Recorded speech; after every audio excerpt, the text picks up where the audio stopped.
Good morning to all of you. Welcome to GK facts current में। जैसे कि मैंने आप लोगों से वादा कर रखा है कि मैं जो है आपको डेली 15 क्वेश्चनों का डोज दूंगा जो कि जीके जीएस और करंट अफेयर का है। ठीक है, किसका है? जीके जीएस और करंट अफेयर का है। तो हम जो है इस वाले टॉपिक में यानी कि इस वाली वीडियो के अंदर क्या करते हैं, 15 क्वेश्चनों को रिवीजन करते हैं, 15 क्वेश्चनों की प्रैक्टिस करते हैं, 15 क्वेश्चनों को समझते हैं जो कि हमारे जीके जीएस और करंट अफेयर के होते हैं। ठीक है, डेली आपको ये डोज मिलता है। सभी एग्जाम के लिए इंपॉर्टेंट है, चाहे आप किसी भी कॉम्पिटेटिव एग्जाम की तैयारी कर रहे हो, चाहे वो रेलवे हो, उसका एनटीपीसी हो, ग्रुप डी हो, SSC GD constable police defence, सभी एग्जाम के लिए इंपॉर्टेंट है। ठीक है, पीडीएफ जो है आपको टेलीग्राम पर मिल जाएगा। टेलीग्राम का लिंक कहाँ है? वो डिस्क्रिप्शन में है, तो वहां से आप हमें टेलीग्राम पर ज्वाइन कर सकते हैं और जो है वहां पर आप पीडीएफ और साथ में क्वेश्चनों को जान सकते हैं। ठीक है, तो चलिए स्टार्ट करते हैं। जानते हैं जो पहला क्वेश्चन। फर्स्ट क्वेश्चन है आज का कि 1897 में परोपकार तथा सामाजिक कार्य जारी रखने के लिए रामाकृष्ण मिशन की स्थापना किसने करी थी? तो ये किसने करी थी बच्चा? तो रामाकृष्ण मिशन की स्थापना जो करी गई थी, किसके द्वारा करी गई थी? ये करी गई थी स्वामी विवेकानंद जी के द्वारा। यानी कि इसका क्या है? सी ऑप्शन बिल्कुल राइट आंसर है। ठीक है, स्वामी विवेकानंद जी जो थे उनके द्वारा ही क्या करी गई थी कि परोपकारी तथा सामाजिक कार्य जारी रखने के लिए रामकृष्ण मिशन की स्थापना करी गई थी। ठीक है, कब करी गई थी? 1897 में करी गई थी, है ना। स्वामी विवेकानंद और रामकृष्ण परमहंस के परम शिष्य थे। इस मिशन की स्थापना जो है का जो उद्देश्य था वो इतना सा था कि सामाजिक कार्य तथा अध्यात्म को बढ़ावा देना था। रामकृष्ण मिशन का मुख्यालय की बात करेंगे तो ये पश्चिम बंगाल के बेलूर में था। कहां पर है? पश्चिम बंगाल के बेलूर मठ में है। और 1989 में भारत सरकार द्वारा रामकृष्ण मिशन के प्रतिष्ठित गांधी शांति पुरस्कार से सम्मानित किया गया था। क्लियर है? तो सी इसका बिल्कुल राइट आंसर है। नेक्स्ट क्वेश्चन की बात करेंगे। नेक्स्ट क्वेश्चन है शक्तियों का हस्तांतरण तथा भारत का बंटवारा, ये दोनों प्रक्रिया कितने दिन में पूरी कर ली गई थी? तो शक्तियों का हस्तांतरण और भारत का बंटवारा जो ये दोनों प्रक्रिया हुई थी, ये 72 में हो गई थी, है ना। कितने दिन में हो गई थी? 72 डेज में जो है पूरी हो गई थी। 1947 को याद रखिएगा, जून 1947 में शक्तियों का हस्तांतरण संपन्न हुआ था। और उसी के पश्चात अगस्त 1947 में भारत का बंटवारा हुआ और पाकिस्तान अस्तित्व में आ गया था, क्योंकि भैया डिमांड चल रही थी। अब ये अस्तित्व में तो उस समय आ गया था, लेकिन अब ये अस्तित्व से मिटता जा रहा है, क्योंकि हम जो थे काफी आगे बढ़ चुके हैं, इनसे बहुत ज्यादा आगे हैं। ठीक है, बहुत ही ज्यादा आगे हैं। अगर एशिया के अंदर बात करेंगे, है ना, एशिया के अंदर जो है तीन शक्तियां बैठती है, एक है रसिया, चाइना और भारत। ठीक है, यही तीन देश हैं जो आगे बढ़ रहे हैं। बाकी पाकिस्तान, बांग्लादेश, इन सब का आप हाल अच्छे से जानते ही।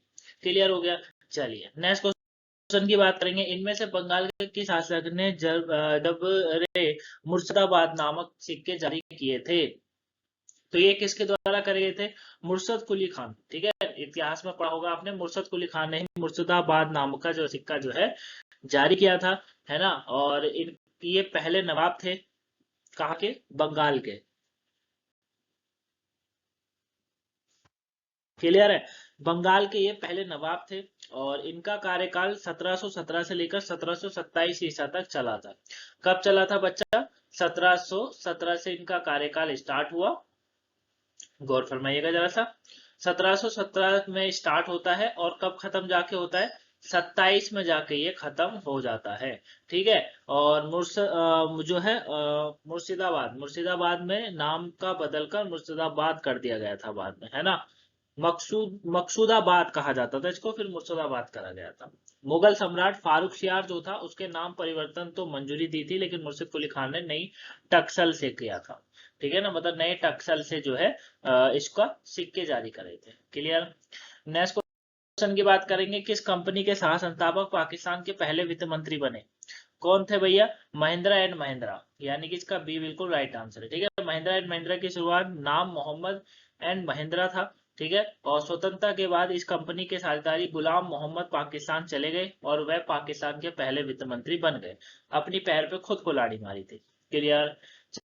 चलिए पॉलिटिकल स्टार्ट करते हैं। हर 5 साल में राज्य के वित्तीय संबंधों के लिए क्या नियुक्त किया जाता है? किसके जो है नियुक्त करा जाता है किसको? तो वित्त आयोग, है ना। तो इसका ए बिल्कुल राइट आंसर है। भारतीय संविधान का अनुच्छेद 280 याद रखिएगा। आर्टिकल 280 इस बात की पुष्टिकरण कर देता है कि वित्त आयोग का जिक्र है, जिसमें पहला वित्त आयोग 1951 में अस्तित्व में आया था। उसके बाद आयोग का केंद्र और राज्य के बीच वित्तीय संबंधों की परिभाषित करने के लिए इसका किया गया है, मतलब गठन हुआ। 280 आर्टिकल याद रखिएगा वित्त आयोग के बारे में है। प्रसाद का सिद्धांत भारतीय संविधान के कौन से अनुच्छेद में आता है? कौन से अनुच्छेद में आता है बच्चा? तो ये आता है अनुच्छेद 310 में। किसमें आता है? अनुच्छेद 310 में। प्रसाद का सिद्धांत भारतीय संविधान के अनुच्छेद 310 के बारे में बताता है। ये आपको याद रखना है। क्लियर हो गया आंसर? क्लियर हुआ? चलिए, तो आर्टिकल 310 क्या है आपको पता चल गया है। भारतीय संविधान में 11वां मौलिक अधिकार कौन से संशोधन के बाद जोड़ा गया था? कौन सा संशोधन था जब 11वां संविधान जोड़ा गया था? बताइए, मतलब 11वां मौलिक अधिकार जोड़ा गया था। तो ये था भारतीय संविधान का 86वां संविधान संशोधन। 86वां संविधान संशोधन याद रखिएगा, इसका सी बिल्कुल राइट आंसर है। 86वां संविधान संशोधन जो है वो 11वां मौलिक अधिकार उसमें जोड़ा गया था, है ना। पूरी डेट की पूछ लिया जाता है काफी बार, तो 11वां संविधान संशोधन 2002 में 86वें संविधान संशोधन के बाद जो है जोड़ा गया था। तबीयत थोड़ी सी ठीक नहीं है। ठीक, चलिए, तो 10वां मौलिक अधिकार की बात करेंगे तो 1976 में 42वें संविधान संशोधन के द्वारा जोड़ा गया था। क्लियर? तो इसका सी बिल्कुल राइट आंसर है। नेक्स्ट क्वेश्चन की बात करें, भारतीय संविधान के अनुसार भारत के उपराष्ट्रपति की कम से कम उम्र कितनी होनी चाहिए? तो 35 वर्ष तो कम से कम होनी चाहिए, है ना। उपराष्ट्रपति बनने के लिए कम से कम 35 वर्ष की उम्र तो होनी ही चाहिए। याद रखिएगा, इंपॉर्टेंट है। ठीक है, अगर आपको भारत का उपराष्ट्रपति बनना है तो आपकी उम्र 35 साल होनी चाहिए।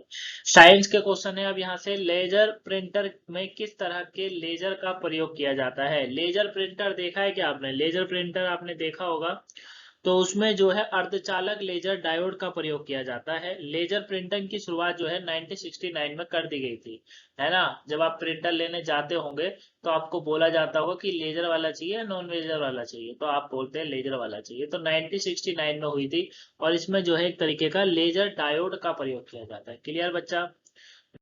नेक्स्ट क्वेश्चन है, धातु की चायदानियों में लकड़ी का हैंडल क्यों लगा होता है या क्यों लगाया जाता है? क्योंकि लकड़ी ऊष्मा का कुचालक होता है।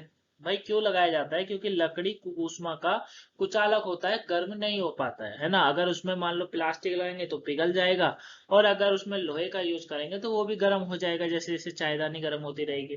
तो इसीलिए क्या कर जाता है, लकड़ी का, आपने बहुत सारी चीजों में देखा होगा लकड़ी का यूज कर लिया जाता है ना। या फिर मोटे तरह की जो प्लास्टिक आती है उसका यूज होता है, ताकि वो पिघले नहीं और जो व्यक्ति है उसके हाथ में गर्म ना लगे, है ना। और लकड़ी जल सकती है लेकिन गर्म इतनी जल्दी नहीं होती, ऊष्मा की ज्यादा जरूरत होती है, तो इसे कुचालक माना जाता है। भिन्न भिन्न तारों के भिन्न भिन्न रंग निम्नलिखित में से किसकी विविधता के कारण होता है? बताइए भैया, कौन सा ऐसा तरीका है जिसमें भिन्न भिन्न तारे और भिन्न भिन्न रंग निम्नलिखित में से दिखते हैं? तो ये तापमान के कारण ऐसा होता है। इसका ए ऑप्शन बिल्कुल राइट आंसर है। ठीक है, तापमान के कारण ऐसा होता है, हमें भिन्न भिन्न तारे और भिन्न भिन्न रंग देखने को मिल जाते हैं। ठीक है ना, देखा होगा आपने बरसात में काफी बार।